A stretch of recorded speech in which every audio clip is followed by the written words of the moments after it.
చంద్రబాబు, లోకేష్ బెదిరింపులకు తాను భయపడబోనని వైఎస్సార్సీపీ ఎమ్మెల్యే ఆళ్ల రామకృష్ణారెడ్డి అన్నారు. కోట్ల కేసులో చంద్రబాబు జైలుకు వెళ్లడం ఖాయమని చెప్పారు.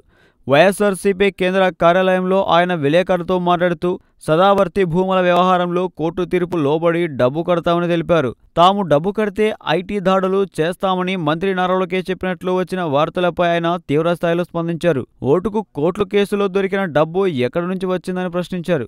దేవాలయ ఆస్తిని కాజేసేందుకు కుట్రలు చేస్తుంటే కోర్టుకు వెళ్లి అడ్డుకున్నాను. సదావర్తి భూములు డబ్బులు కడితే ఐటీ దాడులు చేస్తామని బెదిరించడం దారుణం. సదావర్తి భూములు సొంతం చేసుకున్న కాపు కార్పొరేషన్ చైర్మన్ సంబంధీకులు 22 కోట్లు కట్టారు. మరి 22 కోట్లు ఎక్కడి నుంచి వచ్చాయి?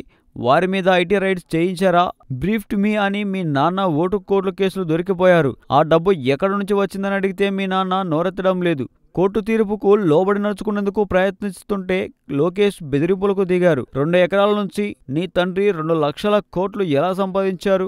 ఎన్నికల్లో 600 పైచీలకు అబద్ధపు హామీలు ఇచ్చి అధికారంలోకి వచ్చారు. వాటి అమలుపై దృష్టి పెట్టండి. కోట్ల కేసులో మీ నాన్నను జైలుకు పంపిస్తా. వర్ధంతి జయంతికి తేడా తెలియని నువ్వు నన్ను విమర్శించేది కులపిచ్చి మతపిచ్చి ఉన్న పార్టీ టీడీపీని నువ్వే స్వయంగా చెప్పావు. మీ నాన్న నిన్ను అడ్డదారిలో మంత్రిని చేశాడు. బెదిరింపులకు తాటకు చెప్పులకు నేను భయపడను. ప్రజల పక్షాన పోరాడుతుంటే మిమ్మల్ని బెదిరిస్తారా? నా ఆస్తుల వివరాలు ఎన్నికల అఫిడవిట్లో సమర్పించాను. ధైర్యం ఉంటే మీ ఆస్తులు, నా ఆస్తులపై సిబిఐ విచారణ జరిపించండి. ఎవరేంటో తెలుస్తుందని రామకృష్ణారెడ్డి అన్నారు.